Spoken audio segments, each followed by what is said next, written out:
O'g'lingiz olgan kunimiz, o'g'lingiz olgan kunimiz. Rossiyada turib kechasi soat 2:30da men oldim deb $500 qashadi. Dadamga dedi. Dadam dedi ko'ngli bo'sh dedi, yig'lavoradi dedi. Mana dedi endi o'zi mana 1 oy saqladik, to'g'rimi? 1 oydan beri bu mashinani birovga ko'rsatmagan.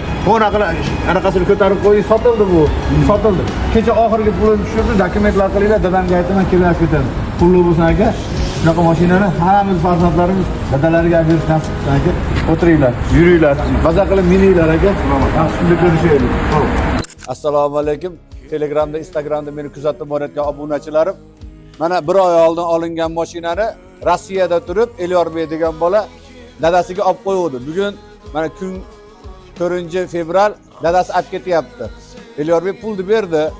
Qolgan pulini Elyorbek bilan kelishadigan bo'ldik. Ukamiz mana jiyani bilan kelibdi akamiz. Nima gapirasiz? Akam Rossiyada turibman, tog'amning mashinani berdi, bo'lsin tog'am. Rahmat aka sizlarga ham. Sizlarga ham shunaqa mashinalar nasib qilsin. Sizlarga ham farzandlaringlar uzoqda turib sizlarga shunaqa mashinalar olib bersin, barakasini bersin.